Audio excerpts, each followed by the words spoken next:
guys, I did it. I opened up Pandora's box. Now we're going to discuss a little bit about what I opened up. I put this video out and I had a lot going on in my head, and I was just kind of going over some comments. And then this video opened up 1,000 different comments because, like usual, I rambled on and trying to combine a whole bunch of things into one. So let's do it this way. I'm gonna go over each thing individual. I'm gonna go over each stuff, all the comments I got. All right, I've got my new series coming out. I don't even think I've really mentioned the title yet, but the series is coming out. I'm working on it. You gotta remember, guys, it was a 4-day practice, 3-day event. So there's a lot of footage. It's gonna be extensive. It's gonna be in depth. It's gonna go into all kinds of things. So get ready. If y'all don't know what I'm talking about, it's a lot like my deep water series. That was only 2 days of practice, 2-day tournament. So this is gonna even have a lot more in it.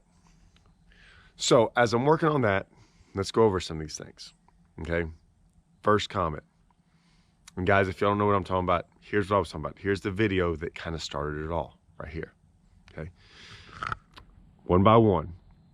Let's go into some. This might be 3 or 4 or 5 tournaments. I'm not really sure. This might open up a whole nother box. Let's see. One of the deals I keep hearing is that they're talking about the fish moving. Okay, so we're going to start there. They're saying, well, we're moving fish, and we might be moving fish. And then they're talking about, like, well, you're not seeing them because they're coming out at night, and this is going on here, and this is going on here, and this is why you're not seeing them, or this is why we're not catching them. Now, seeing them and catching them is 2 different things. Okay, and this is why I brought up live scope. Regardless of what you think about live scope, I'm still bringing in technology, right? And technology is silent imaging, down imaging, sonar, live scope, and just flat out seeing them. We can put catching them in there, and I put in catching them also, and here's why. Catching them is what we've known forever. Right? That's our standard. That's our baseline. I consider catching them as your best baseline for everything. And here's why. We've been doing it for 40, 50, 60 years. Okay? So when I look at a lake, I'm not doing it based on what I'm catching. I'm doing it based on what I hear from people, what I see in tournaments, all those things. Tournament lakes and lakes that don't have tournaments are 2 different things. We can see on tournament lakes when lakes are good. I don't have to get a Bassmaster report on tell me what the top lake in the country is. I can just look at tournament results. When you see Rayburn and Toledo and Gunnersville and Kentucky Lake and Grand Lake and Okeechobee and St. Clair and St. Lawrence River, when you see the tournament results week after week, year after year for a couple years, you don't have to tell me they're good. Tournament results show that, okay? So I'm being very broad when I bring up fish catches. I'm not basing it off of one day being on the lake. I'm basing it off of it over multiple times, over multiple years, with multiple people. And multiple people can be 300 people, right, from a tournament. So everyone's like, oh, you know, they're going at night, they're doing all this stuff. Well, deer get hunted year after year, and yeah, they do move at night. Deer are still moved by nature. When nature tells them to go, they go. Fish are the same way. Like, fish aren't going to just sit there and go, oh, you know, we've been pressured for the last month, I'm not going to feed, or I'm only going to feed at night. No, they're going to feed when it's right for them, okay? So, yes, they might have tendencies to do certain things, but listen, there's a ton of lakes out there. It's not like people are on them every day. They can't be on them every day. Luckily, Mother Nature takes care of that by giving us horrible days to fish. Days that are blowing 50 miles an hour. Days that rain nonstop. I mean, there's a lot of things that keep us off the lakes. Okay, so we're not out there all the time.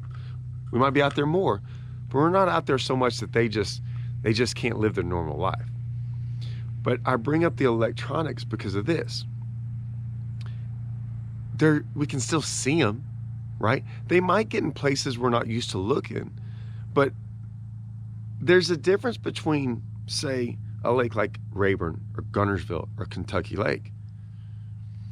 Those are giant, massive lakes where they can hide from you. But a lot of these guys in some of the lakes I'm talking about are smaller lakes, 2,500 acre lakes and smaller, right? The guy was talking about his 550 acre lake. Dude, that is nothing. That is, I can troll around that all day long in one day and tell if there's fish there.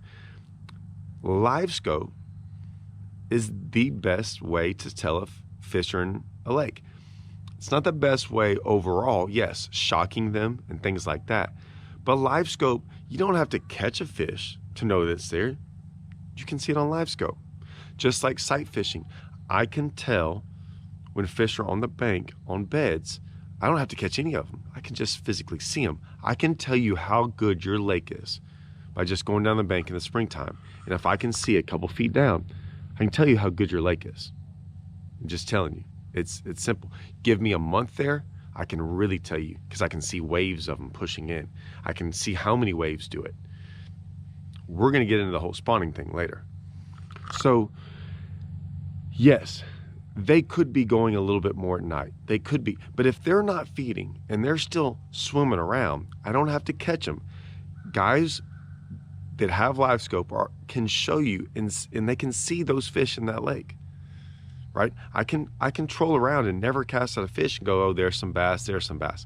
If I go do that for a couple hours and I don't see very many, I'm not saying your place doesn't have fish. But if I've done this over a year or two and not seeing them on live scope and not catching them and other people not catching them, it's not that we moved them. They're not there. So that's what I'm bringing up, or things like that, is that these videos, all these videos that I'm about to do, if you look at the comments, you're going to see comments, and they're going to be comments that are going to be very specific comments. Well, my lake, this one lake, does this, this, and this.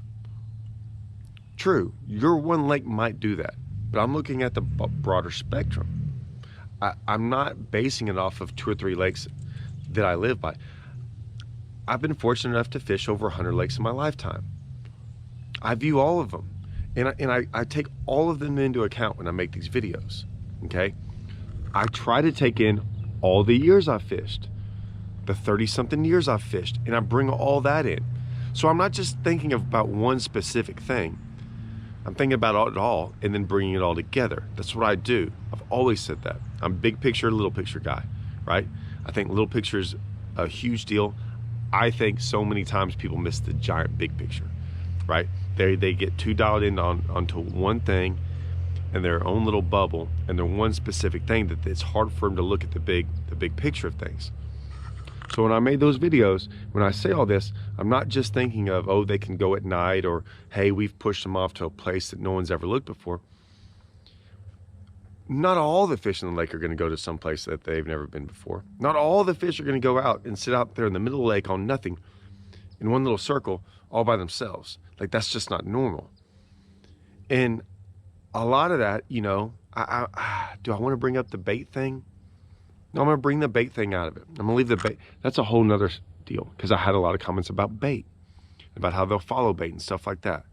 But for right now, this video is about one thing. We have certain things to show us whether they're there or not. Not how they're moving and the patterns we've moved them off of. We first have to even know if they're there. Because yes, I think they will develop patterns and change those patterns based on us, but not the whole entire lake. And if some of those, like I said, you've got to remove the fish catching over whether they're there or not. A good day or a bad day on the water is irrelevant to any of this conversation, right? Look at it for the year. I was basing it off a year, multiple years. When I talked about the swim jig, it was about a multiple year transition, about how for years it was good and then the decline happened, okay? I even took out the class of fish that I thought, yes, a class of fish is a big deal, but then we got new classes of fish that wanted to swim jig. All these things went into that video. So that's going to be my first video. This is the first video in the series of, let's call it Pandora's Box that I opened. Pandora's Box, episode 1.